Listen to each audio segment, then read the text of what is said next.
live, but it's also much more. It's the heart of the Arbor that we all adore. Your friendly neighborhood comic book store. Ah, yes, now we're back in the comic book store. This is Source Material Live. I'm your host, the mandated reporter, and frankly, I'm mortified, Mr. Mark Radulich. And this week, we're talking all things M.O.D.O.K, or at the very least, Hulu's M.O.D.O.K, brought to you by Patton Oswalt. And on this particular show, we are talking about a companion piece, a 4-issue limited series called M.O.D.O.K Head Games that was written by Jordan Blum and comedian Patton Oswalt. Here to help me do that is Alexis Hejna. How do you do, madam? It's too early to talk comics. I want to go back to bed. We up late? Are we up late making M.O.D.O.K jewelry, M.O.D.O.K bracelets, M.O.D.O.K barrettes, M.O.D.O.K necklaces? Actually, I was up late last night finishing Lucifer for another episode that we're going to be recording soon. Plug. And also filling out receipts. Ah, okay. So when can we expect the line of M.O.D.O.K jewelry? I'll get back to you on that. Not a lot of call for it's right there between the Disney princess stuff and Dragon Slayer. Right in between, there's M.O.D.O.K. Dragon Slayer, what? Demon Slayer. I was about to tell you that. Thank you. Nothing like recording a show and you're getting fact-checked by your kids. Yeah, they're home for the summer. They're fantastic. Anyway. All right, so... Yeah, Jordan Blum and Patton Oswalt are the showrunners on Marvel's M.O.D.O.K on Hulu, which we'll talk about tomorrow. Today, we're talking about the book that they wrote. The first issue came out December of 2020, and it wrapped up a few months later. So let's get into it. The Comic Vine summary goes like this. Patton Oswalt and Jordan Blum, showrunners of the upcoming animated Marvel's M.O.D.O.K show on Hulu, comes a journey into the mind of one of the biggest heads in the Marvel Universe. M.O.D.O.K is the ruthless and brilliant leader of the terrorist organization AIM, outsmarting heroes and maneuvering his cutthroat colleagues gunning for his position. But when he begins to be haunted by memories of a family he never had, it leaves him unsure if he is losing his freakishly large mind, or if perhaps there is a lot more to this enormous mind, or if there is something more sinister behind these visions. So, there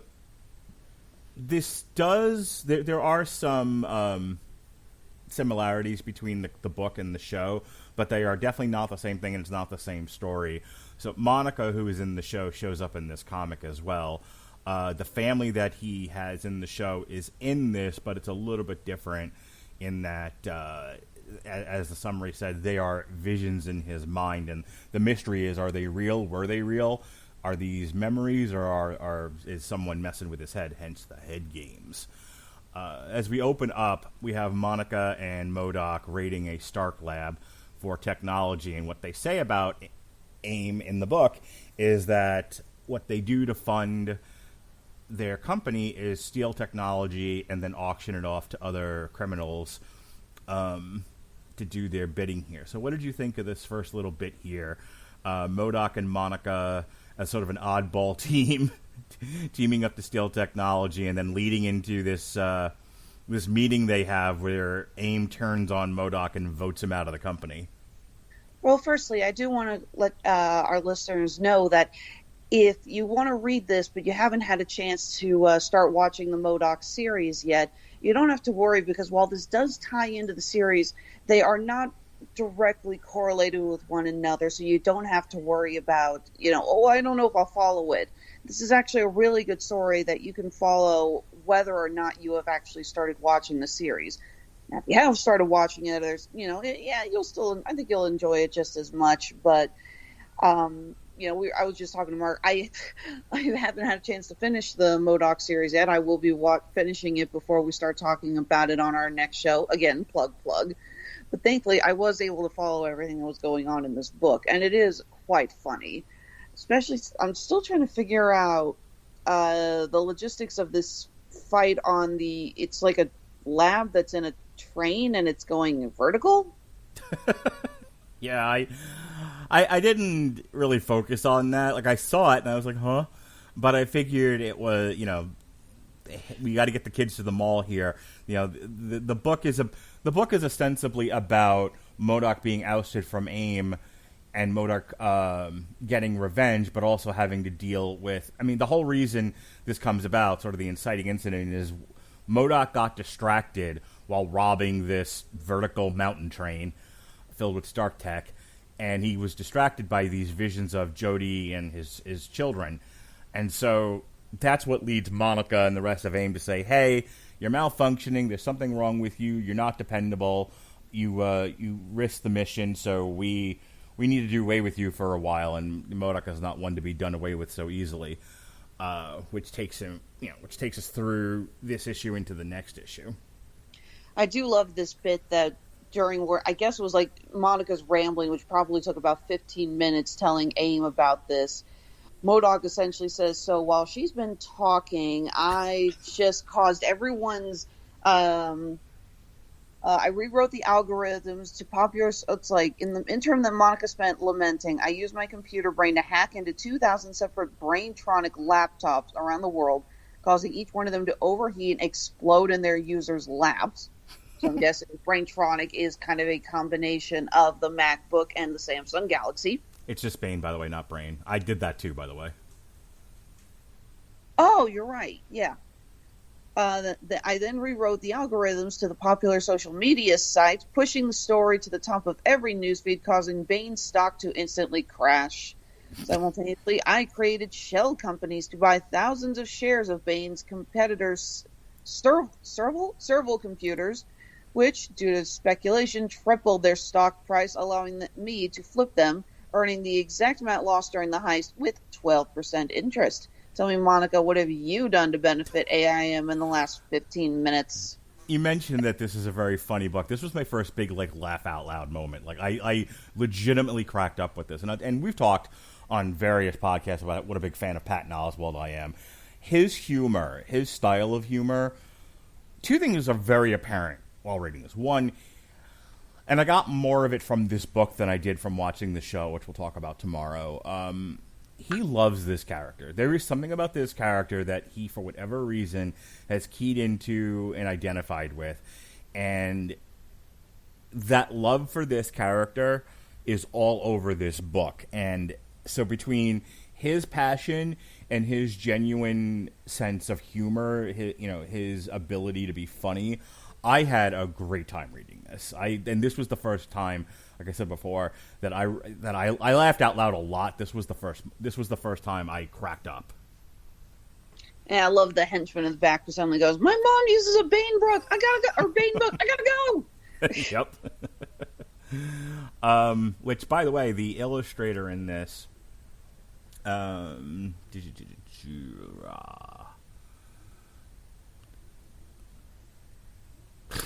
we go. Scott Hepburn. Great job with the art here.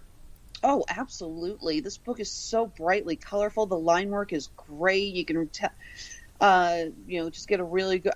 I've complained before in the past that sometimes it's kind of hard in certain books to tell which character is saying what, especially when you have a background or multiple characters focused at the same time. This book does a really good job of making sure that you know exactly who to focus on. So, I'd also like to add, it's a minor thing, but as we're going to find out later, there's a correlation for it. I love the use of hexagons and kind of like a beehive structure for so many elements. Again, it's not until the last issue that you realize why all of these, that there's a real theme for all this coming together. But if you read it and you look back on, you go, they kind of, planted those little clues here and there in various spots, and it's very impressive.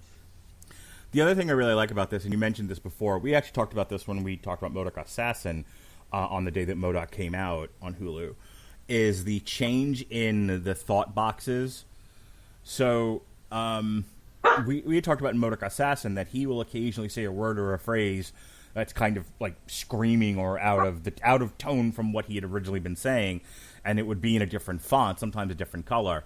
Here, you're given the impression that there is another psyche, another personality sort of invading on his own. And so he's having a sort of a schizophrenic split personality thing going on, and that's illustrated by in the thought boxes where it's a yellow background with pink font, and then when this other personality comes in, it's a black background with white font in all capital letters. It looks pretty cool. Yeah, and also really like that they go between what is clearly his inner dialogue and also what is his computer inner dialogue. So it's like, you get the scene where he goes, "I was born out of betrayal and reborn many times in many forms." But above it, there's another box. It's the same color, but it's italicized, and it says computer brain calculating, searching hard drives, volumes. So I like that you get the idea that it's like we're seeing both, the human aspect and the computer aspect operating at the same time. Mm-hmm. I'm wondering, without getting too much into tomorrow's podcast, I'm wondering how much of this they meant to be the Hulu show, but as projects often do, they were like, we want more of a comedy. Like, this is funny, but I wouldn't necessarily call it a comedy. And I know you said you haven't seen all of it yet, but like, this tells a very straightforward and interesting mystery story about his identity and his origins and all of that, which we'll get into shortly, as we go through the book. Whereas the show is more slapsticky. It has, it not just because of its claymation presentation, but it has that sort of irreverent robot chicken humor to it, which this necessarily this is a different kind of humor. And so I sit back and I wonder if this may not have been the template for the show, and then the show went in another direction because studio notes and whatnot. Yeah, absolutely. I mean, let's face it, the show would not be nearly as funny if it was tackling serious issues like this. Right. I mean, hell, I hate to say it, part of me actually wonders how much of this book Patton Oswalt actually got to write with them. Yeah. I mean, obviously his humor is all over this. But at the same time, it's like, did he really have the idea that the family were, as we're going to find out, were, basically malfunctions in his brain? Or was that the suggestion of the other writer to make this book more serious? I could just imagine the pitch, at Hulu or whatever, or wherever they initially pitched the idea. It was like, okay, so, M.O.D.O.K has a family, but is it a hallucination or is it real? And they were like, why don't you just make it real then? M.O.D.O.K with a family, that's hilarious. Yuck, yuck, yuck. So this goes on, and we get to see Jody and Lou, and this is right out of the show. And so M.O.D.O.K says, so this is where you get the bit of them going, you're malfunctioning or whatever. And so M.O.D.O.K first fights the AIM soldiers, and it's this the gruesome, over the top violence. He's just sawing through people. There's blood everywhere. I guess this was what the kids like in comics now. Yeah, no kidding. Everything just goes totally Sam Raimi on us for a split second. Yep. And so M.O.D.O.K, this is really funny, this next bit. So M.O.D.O.K and Monica are in a fight, and and she does something to him, and he sinks to several levels into the basement of the facility where the weapons are. And so he's got like the Fantastic Four robot, he's got this laser sword, he's got the Ant-Man helmet, he's got Star-Lord's gun, and Captain America's shield, and a bunch of Deadpool bombs. Yeah. I didn't notice the Deadpool bombs actually until a few pages later when he activates them on one of the guards. And I was actually like, wait, is that what yep, it is. And then you go back and you see he had them the whole time. Yep. Whose laser sword? I mean, obviously it's a non-copyright infringing lightsaber, but I wonder whose that belongs to.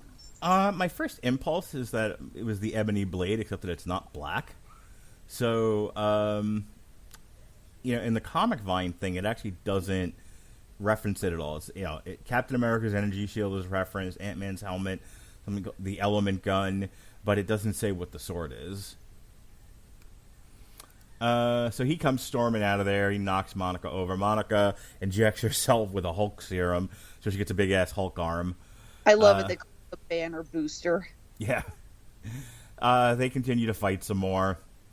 He He makes a fast exit, blows up the facility, and this is where we get our stinger for the end.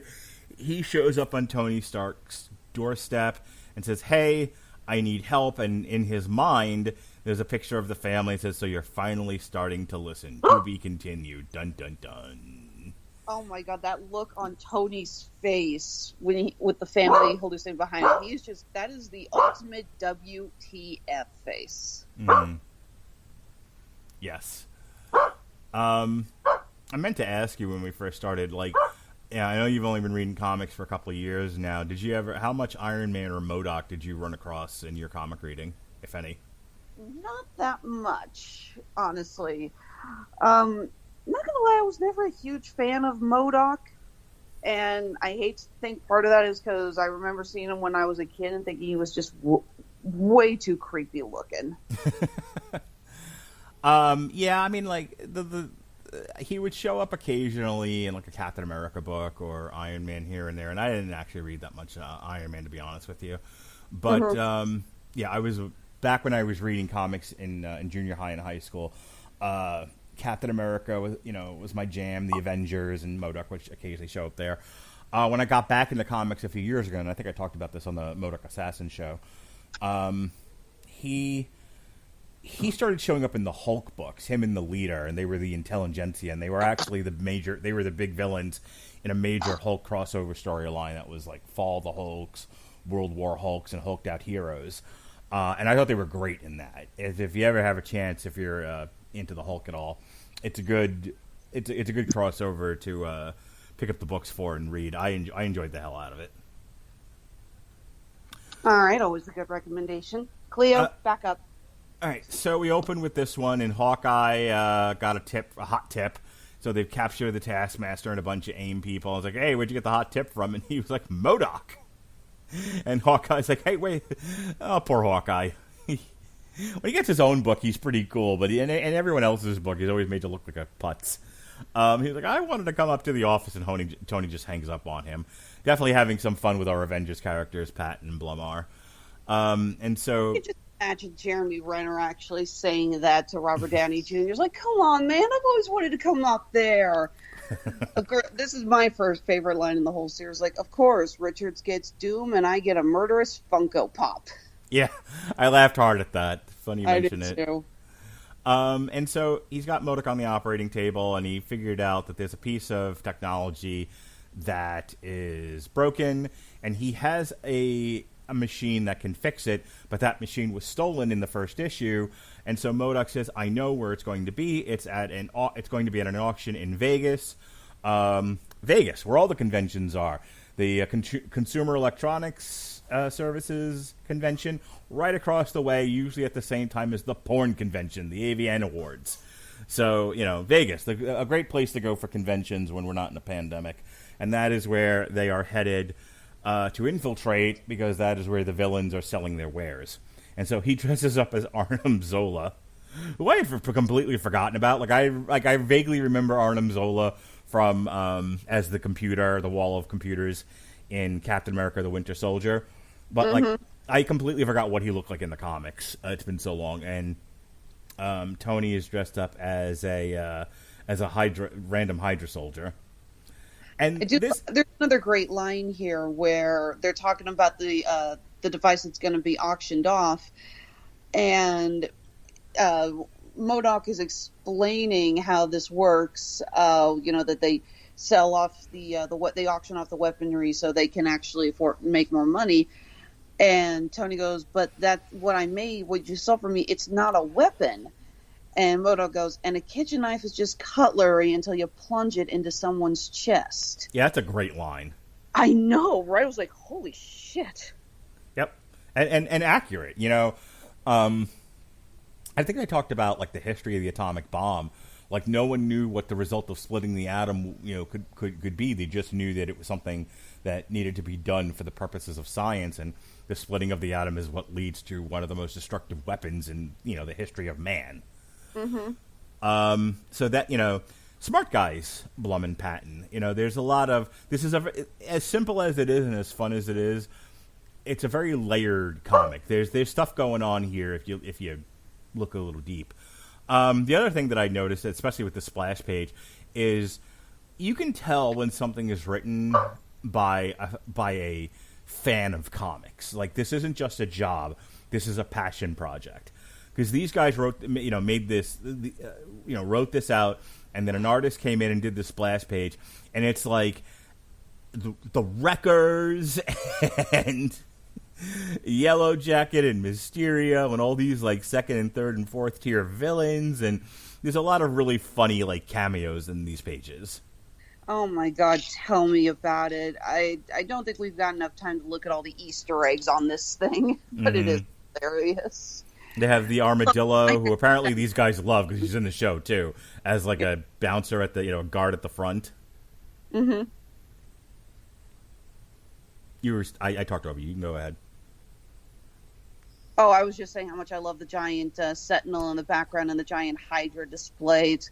Not to mention, it's a minor thing, but I do love how they actually make it look like it's a giant-ass convention. I've been to enough comic book conventions, and I'm starting to going, yeah, Patton's obviously been to his share as well. He knows what he's doing. I'm sure. So, I don't know if you've seen the video of, I think it's Clara Pugh, who plays another version of the Black Widow in the upcoming Black Widow movie. They released a clip where she's making fun of the crouch stance that she does. The hero crouch. Have you seen that clip?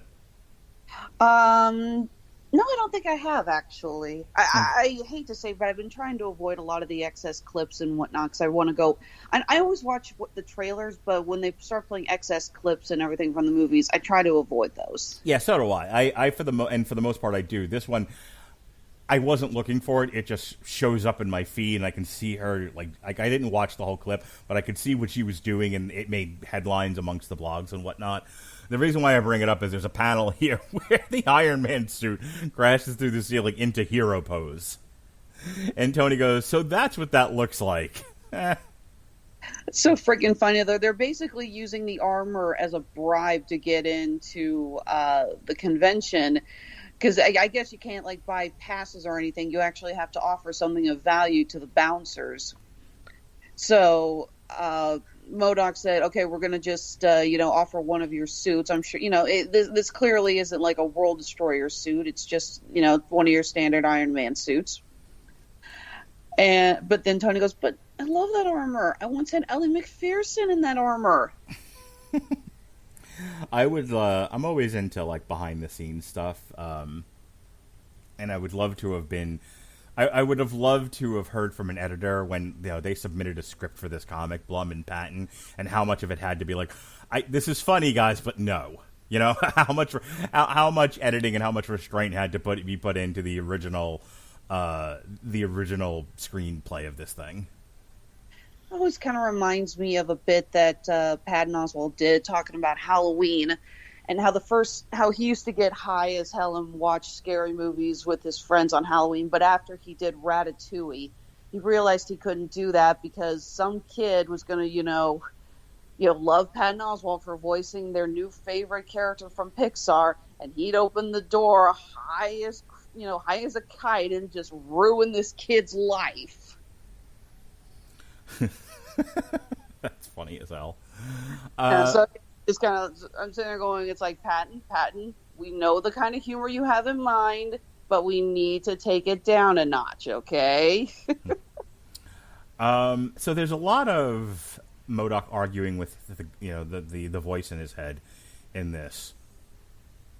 And as we go through the comic, he separates from Tony, and he has some visions, and he's struggling. We get to this part where Tony is trying to use subtlety and sort of spy techniques to get the master, what does he call himself? A master of the world, to give up a password that they need to move forward into the auction.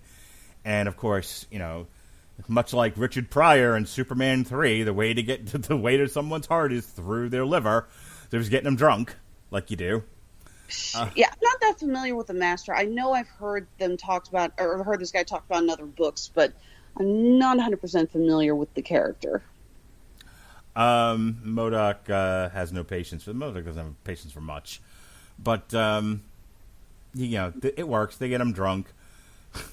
M.O.D.O.K eventually gets pissed off and walks away, and then he starts having visions of his family again, and we get the scene of the daughter who's in the M.O.D.O.K getup crying, and and M.O.D.O.K sort of interacting with them, and it's a very teenager. Why doesn't she love me? Which, by the way, again, we have apparently this particular character is gay, and so we have good representation here in the comic. Didn't need to be there, but it was nice that it was. Mm-hmm. And then we flash back to the present out of this hallucination that he's having, and he's killed the Serpent Society, all of them, just mowed them down. By the way, how terrifying is that panel where M.O.D.O.K just glitches when the Master is shouting the password? Just that one panel across the whole page showing his face with those glowing eyes. Yeah, that nightmare-inducing right there. Yeah, that's rough. So Tony's like, "What did you do?" And the voice in his head is, "They won't hurt you again." And Tony's like, "You can't kill people." But they move forward. There's an auction of a super adaptoid, and then they get Tony's machine, and they are found out. The jig is up. And so Tony and M.O.D.O.K have to fight their way through this sea of villains. Tony is able to get into his Iron Man armor from the earlier in the issue, and of course they do the superhero pose. He says, "Let's do this." And there are a bunch of little M.O.D.O.Ks around. And then they are, thankfully they don't go, this isn't page after page after page of fighting. They just fast forward 18 hours later, and they are back in the lab.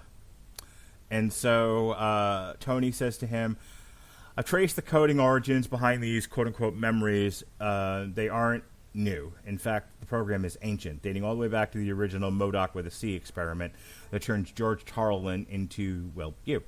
If you want answers, you have to go back to where it all happened, back to Boca Caliente." And then we flash over to Monica, who hires Gwenpool, who I guess has killed M.O.D.O.K before in a previous iteration of some comic or other, and wants her to do so again. And so my question to you is this. I know nothing about this character. Have you read any Gwenpool? No, I have not. I enjoy Deadpool, but as anyone who frequents the comic book conventions will tell you, he, much like Harley Quinn, is very overexposed. Mm-hmm. I get a lot of little kids asking for Deadpool pins, and I'm sitting there thinking to myself, I refuse to believe for even 1 nanosecond you have actually read a Deadpool book. Otherwise, I think I'm going to have a talk with your parents. Nice. Before we jump into issue number 3 here, I want to take a pause for the cause. And as we were talking earlier, pay some bills. Now, I often say on these podcasts or some such other that these writers could use Grammarly to improve their comic. Now, I don't think there was much that needed to happen here to improve this, but one should look into Grammarly anyway. Grammarly's AI-powered products help people communicate more effectively. Grammarly helps you write mistake-free on Gmail, Facebook, Twitter, LinkedIn, and nearly anywhere else you write on the web. Grammarly corrects hundreds of grammar, punctuation, and spelling mistakes while also catching contextual errors, improving your vocabulary, and suggesting style improvement. To download Grammarly today, go to getgrammarly.com/W2M Network. That's getgrammarly.com/W2M Network to download Grammarly for free.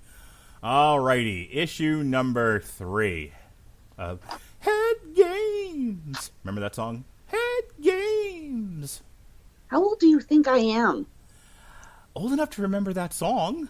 I mean, on like an oldie station or something. Maybe like a parent played it, or you were in the car with your aunt and uncle, and they had it on. I mean, it's a popular enough song. Sorry, don't know it. Ugh. All right, so we start in what is it? Krakatoa? Krakoa? It depends on where you're putting the emphasis. I've heard Krakoa, I've heard Krakoa. I don't know. It's probably where Emma Frost is holding the Hellfire Gala in the currently running X-Men series. Perfect. Anywho, so we start off with Gwenpool. All right, actually, before we get into this, back to your experience at cons. So, I know Deadpool's super popular. How much cosplaying, how much popularity is there for Gwenpool, who I guess is some amalgamation of Deadpool and Gwen Stacy? There actually is none for Gwenpool. As strange as that sounds. I see a ton of... I actually see more female versions of Deadpool. Just gender swap Deadpool than I do of Gwenpool. I guess I never really got into it because I looked at it and I thought, well, when they created Spider-Gwen, it was an interesting concept of what if the roles were switched between Peter Parker and Gwen Stacy on that night when, in the story we know, she died. Mm-hmm. When I looked at this in Gwenpool, I thought, okay, somebody's obviously just having... a little too much free time on their hands. Well, this is a major complaint. We can take a minute and talk about this, if you don't mind. There's a major complaint amongst our circle of friends, and I'm sure the greater circle of comic book readers, that gender and or race and or sexual orientation swapping a character just to do it, just for the sake of inclusion with no other rhyme or reason behind it, sucks, and they don't like it. And not going to name names, but we had somebody recently when they announced the cast for the upcoming Neil Gaiman work, and they announced that they were going to be doing Joanna Constantine instead of John Constantine. One of our co-workers, again not naming names, flipped out because they didn't realize that Joanna Constantine is a previously established character from another timeline. She's an ancestor of the John Constantine that we all know. He thought it was a gender swap Constantine, and he lost his mind. It's such a weird thing because it's not like this is new, and I brought this up with the She-Hulk. I can't remember what somebody got set off a while back about some sort of switched hero, and was like, why do they have to keep doing this? Inclusion for inclusion's sake is empty and meaningless and doesn't sell books, which is the most important thing. And the argument of it doesn't sell books, I'll accept that as an argument. If they, if Marvel and DC make these decisions to do X, Y, Z, and it doesn't result in widening the circle of people reading comic books and selling more books that way, then it's mission not accomplished. You're not doing anything to grow your industry at all. But the concept in and of itself, I think, is sound because what is She-Hulk but not a gender swapped Hulk? Granted, it's a new character, but they gave Jennifer Walters a backstory, and this was my argument at the time. They gave her a backstory. She had a legacy all her own. She's had stories all her own. She's had, different writers taking on different iterations of the character. And so people accept She-Hulk now, but you could have gone back in time and said at the time, why do we need a She-Hulk? We already have a Hulk. Why not just create a new character? And, there are only so many ideas in Hollywood.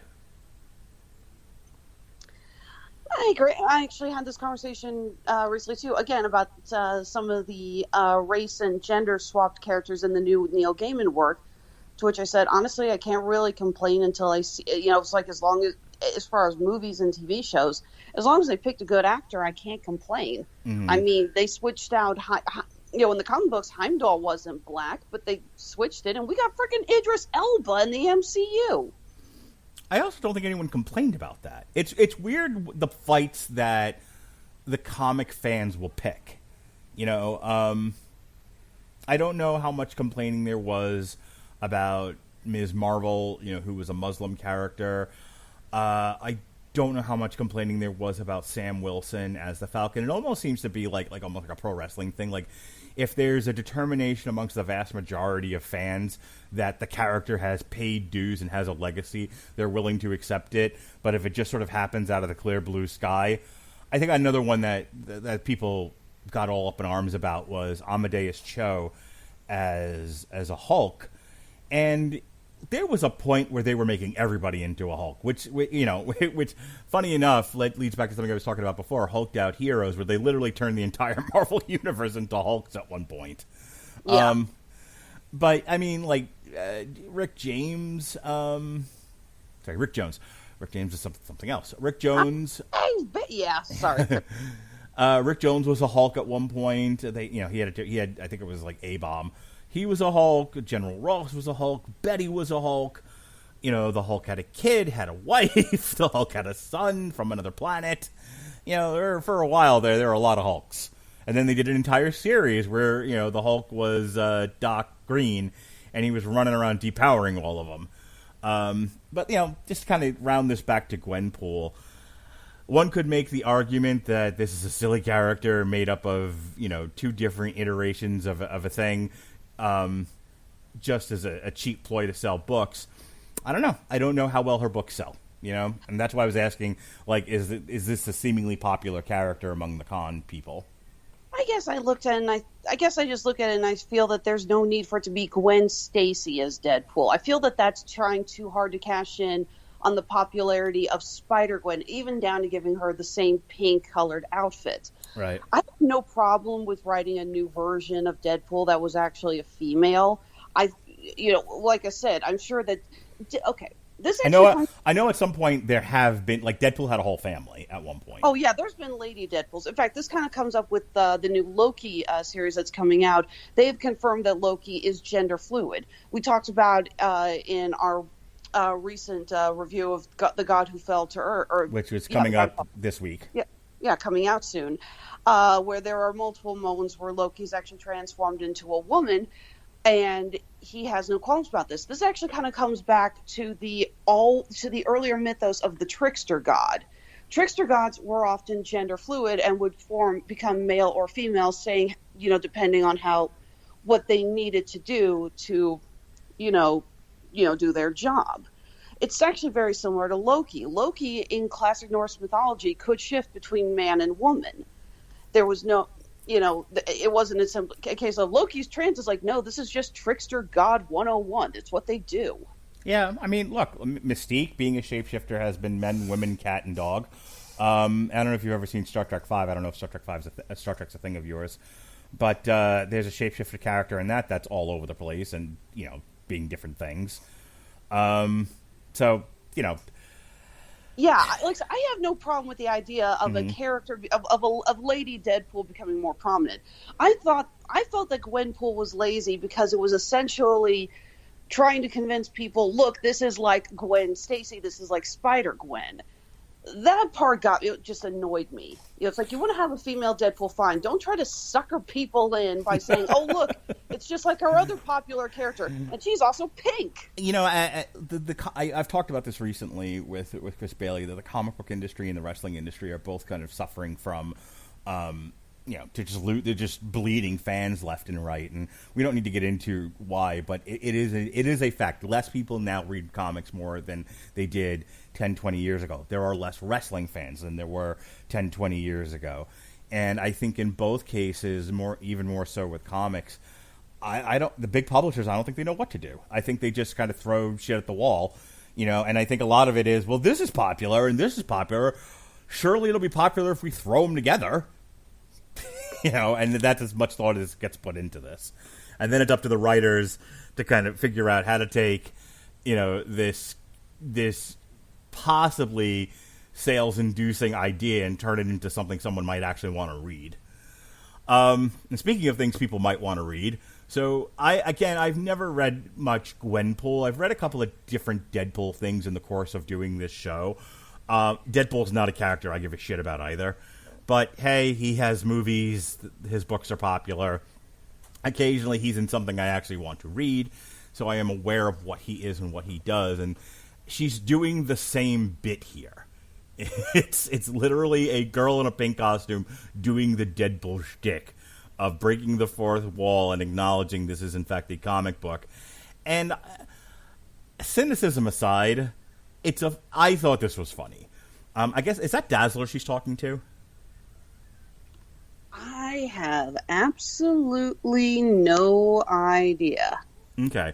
She's talking to some blonde woman in a jacket, which I don't know what they're referencing here. This is the whole point I brought this up. There's a panel here where it's set up this way. I thought you gave up being a mercenary.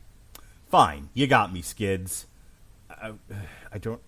Okay, is that the name of the character? Or is that a nickname no, you gave her? Apparently her name is... It says her name is Jordan White. Oh, no, or is that the...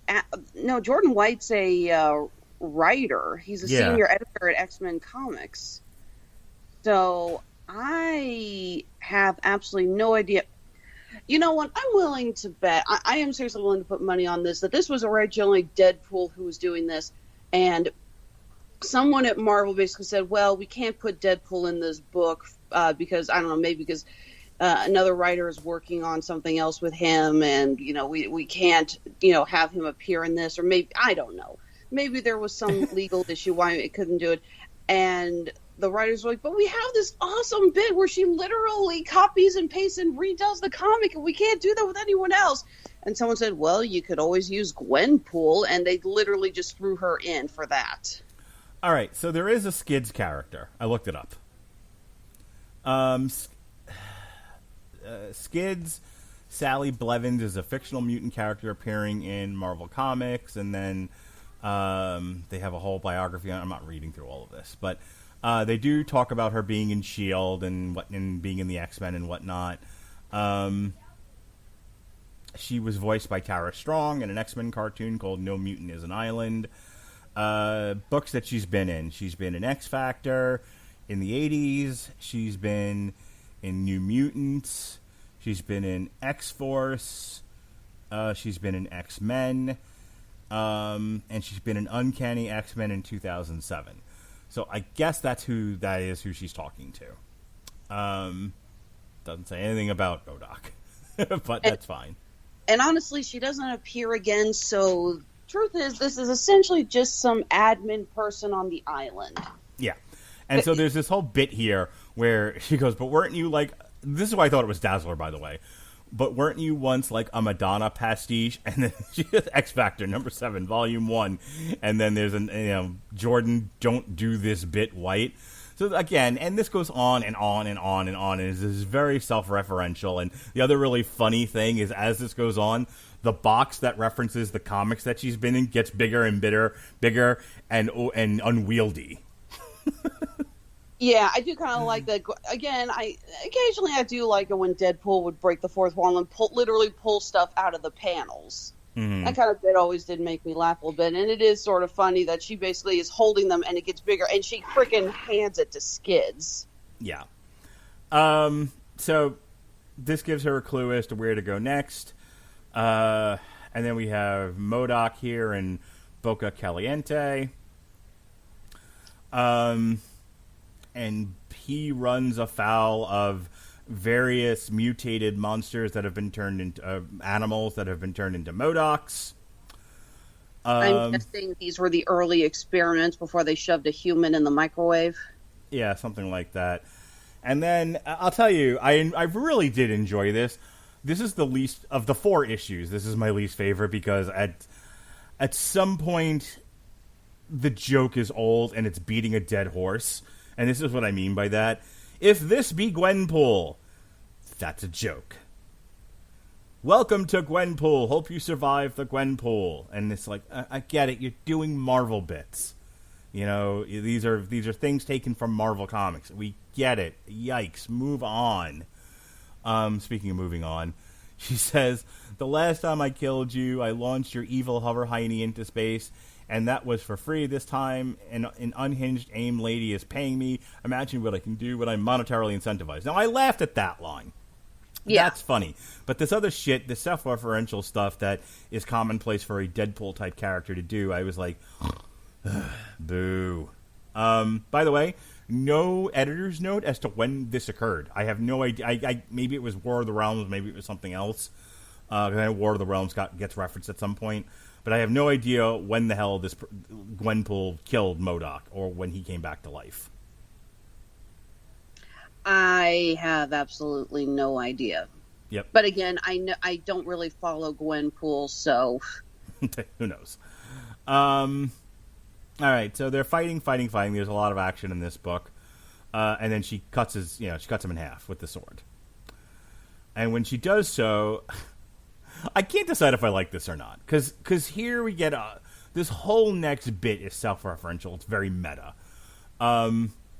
She sees the visions that come out of his eviscerated head, and she sees the family, and she goes, "A family, they're humanizing you.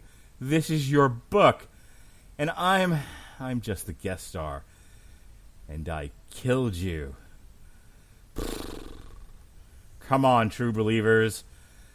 And then it just goes on and on and on, and she's like, I can fix it, and like Bugs Bunny and Duck Amuck, she's at the drawing table fixing it, and this just goes on and on and on, and finally, she brings him back to life through the power of comic book being rewritten. Yeah. That. This was a long way to go for what is essentially a gag. And I guess if the idea is, who knows what the original script called for, but I guess if the idea is we want to sell more books, somehow shove Gwenpool in there, I see it, but it's like, but this was not cringe-inducing, but this was definitely like, of all the creative things you've done with this 4-part series, this was the least creative. I thought it was a little funny, but it does go on way, way, way too long. I feel like it would have just been better if they had her pull out a remote and do a rewind or something. So she brings him back to life, and she gives him an address in Ohio. She says that there's the next place to go. So this ultimately leads to her giving him the next clue in the mystery. And the stinger at the end of the book is he goes to the house and he sees a beekeeper keeping bees, and he takes off his helmet and says, "I am your father. You're welcome home, George. You found your family, just not the one you were looking for. To be continued. Dun dun dun." Yeah, I go by so many names. The founder, AIM Agent 001, Alvin Tarleton. So issue number 4, we get to the glorious conclusion. So we get a dialogue, an exposition dump here, where he explains, "You see, George, no matter how much love we put into our children, they always end up rejecting us. But you were lashing out only because you were hurting. Now you're home, and I can take that pain away." But he gives a password, and we start to see a flashback, where this scientist is experimenting, and then the Avengers show up. And then they are converted into images of his family. They are, Iron Man, Thor, and Captain America are turned into Jodie Lou, and I can't remember the daughter's name. Okay, and so here he says, "Are you ready to listen? Good. Then let's start at the beginning. I once looked out and saw a world imprisoned by religion and politics, and a world that demanded sovereignty through science." It's a little agenda-ish, but okay. "A world that needed aim. A world I quickly realized you had no place in. I tried to give you purpose, but it was never enough. So like all good engineers, I improved upon your initial design. I gave you a chance to stake your claim in the bright future I was building. But instead of getting honey, I got stung. Forced to flee and hide in exile until now. But I forgive you, George. The flaw was never in my design. It runs much deeper." And then we rewrote your own... When you rewrote your own core functions from computing to killing, I thought I'd lost you forever. But the damage you sustained a week ago restored old fail-safes, allowing me to monitor your movements and steer you back to me. And so he says, "But the memory is Jodie," and he's like, "Nah, it's all crap." And so M.O.D.O.K lashes out. He screams, "I was your son," and as it turns out, this is the town from Eureka. You ever watch Eureka? No, I don't. Do you know what Eureka was? I think so. Wasn't it kind of a subtle thing, very similar to Twin Peaks?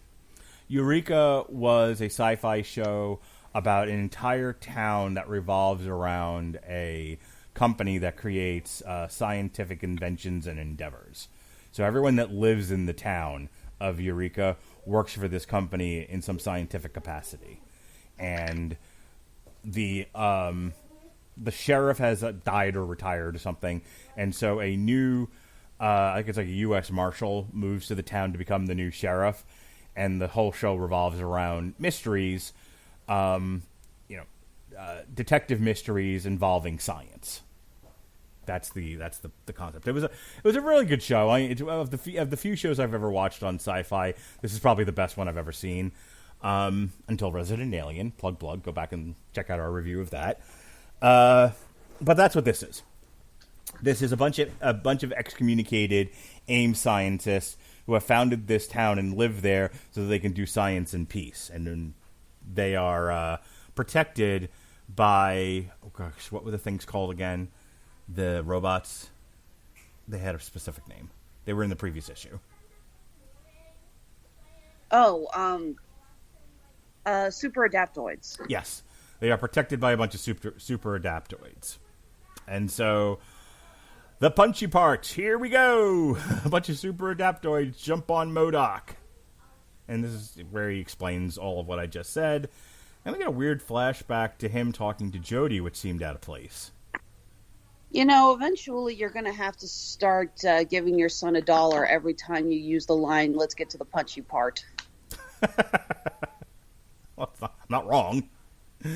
Well, wasn't he the one who coined that phrase? Nope, that was Alan Tudyk in Doom Patrol. Oh. That's where I stole that from. Okay. Fine, you have to start giving Alan Tudyk $1. He doesn't need my money. He gets Hollywood work. Alright, so the super adaptoids overwhelm M.O.D.O.K. and they strap him in a chair and they're going to do stuff to him. And this scene is so weird that they're talking about all the weapons he had on him, and they point out that he had a cell phone, and they're just like, like he's a supercomputer. Why does he need a cell phone? I'm guessing that would be the same as somebody having just a regular smartphone, and then you find that they've got a freaking like old-fashioned calculator in their pocket. It's like, why do you have this? Right. He doesn't need a cell phone, but he's got one. It's a really bizarre thing. And so his father says, time to fulfill that destiny. Goodbye, George. M.O.D.O.K. says, no, a monster that dreamed, and now they've come to take that away, erase every part of me. And you see, like, the machines from the Matrix start blowing up parts of his circuitry. The boy, the machine, the monster. But M.O.D.O.K. turns it all around on him and kills everybody in the room, including all the super adaptoids. And this is the reference to the War of the Realms. During the War of the Realms, I acquired Raw Uru, the same metal that powers Thor's hammer. Uru is known for being nearly indestructible, incredibly hyperconductive, and its ability to return to whoever wields it, no matter what stands between them. And so this character gets pretty messed up, and he says, Metal of the Gods? Barely deserving to be M.O.D.O.K's cell phone case. Yeah, this is the part that I thought was just so freaking weird, that it turns out that he basically turned his phone into a mini Mjolnir and uses it to fly through all of the bad guys, actually in a very similar scene to the first Guardians of the Galaxy when Yondu gets his arrow to fly through all the Kree soldiers. Right. So he takes him out, kills him, and says, science will indeed lead us to a new world. It's a shame you have no place in it. Goodbye, Alvin. And he traps Alvin in the cell phone. And so M.O.D.O.K. has gotten his revenge. And with that, he goes back to AIM headquarters, and he shows up, and he sees Monica and the Taskmaster and all these AIM people.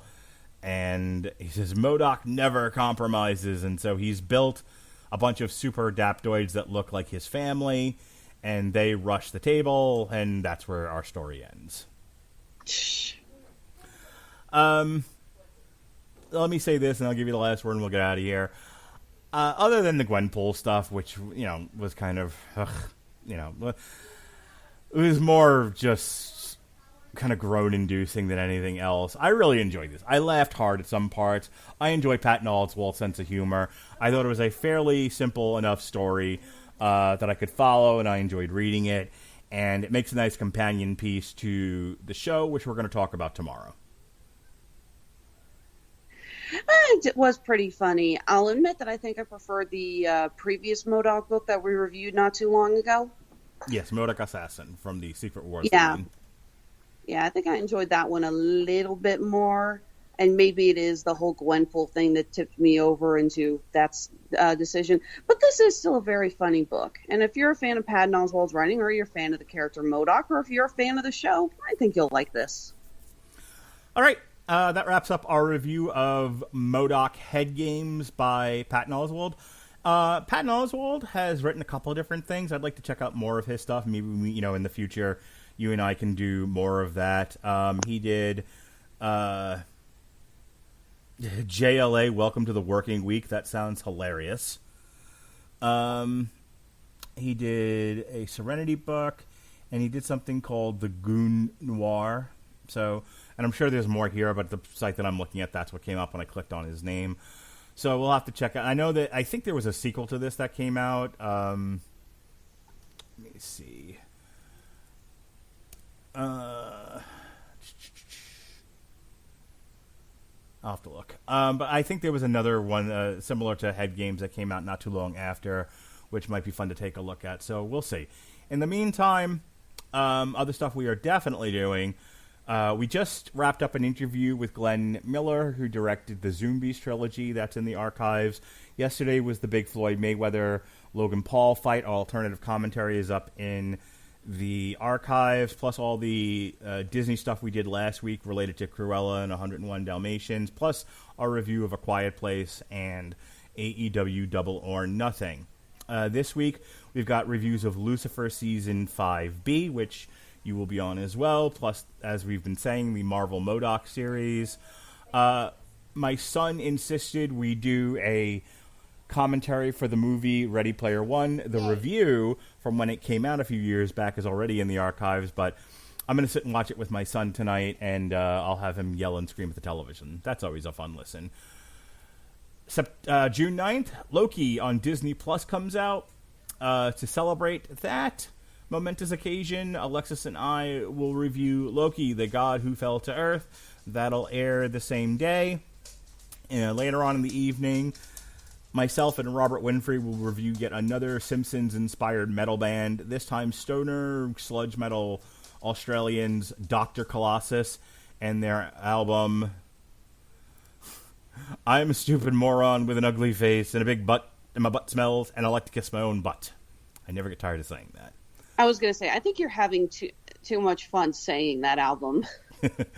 Alexis, this is all Alexis all the time this week. She and Sean Comer will be doing one of the wish list items that we've been talking about for a while, and we're finally getting to it. We're doing a comic strip for The Judas Contract. We will watch the animated feature, we will read the book, and we will talk about it.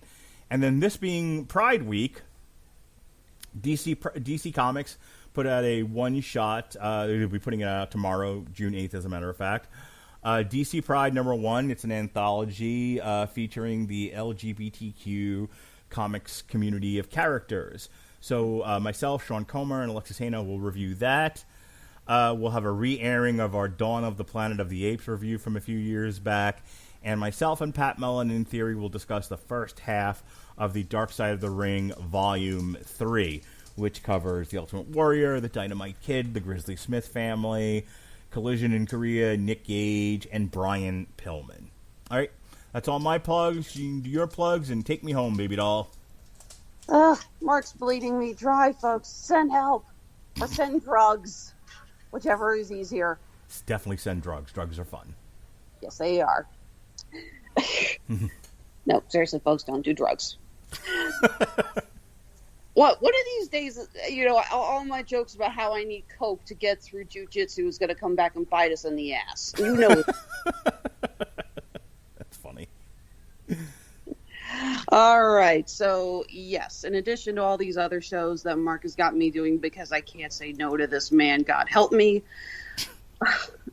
we will also be doing our next episode of Tripped Up Trivia, which we're going to be recording on the 19th. The theme is female superheroes. We just got a bunch of new contestants who are going to be joining us, including a handful of fellow podcasters from MCU's Through the Bleeding Edge. I just guested with them discussing the first Iron Man movie. This was my first ever live stream event as opposed to just audio through a podcast. Had a lot of fun. These were wonderful people. We had so much fun talking about the movie. Can't wait to record with them again. And a handful of them are going to be joining us for Tripped Up Trivia. Don't forget that when we record in July, our next theme is going to be Warner Brothers Animation. This is to tie into the next Space Jam movie coming out. And, of course, we're always looking for contestants for those future episodes. If you are interested in playing Tripped Up Trivia, hit us up on Facebook or Twitter and let us know. Now I should probably actually plug my company so I can pay my bills because Mark doesn't pay me. I pay you in comic books. Comic books don't work when you send them over to the electric company, okay? Have you tried? Yes, I have. Okay, what do you think? Copy of Jitsu. Did you think I wanted to keep it?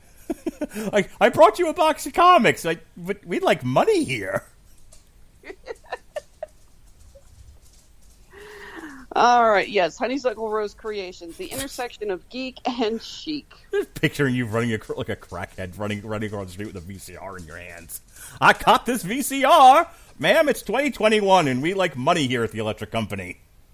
You know, when I worked at a convention, ironically in Las Vegas, as we were talking about cons out there before, I had a gentleman who wanted to buy a handful of pins and asked if I took cards. And I said, of course I take cards.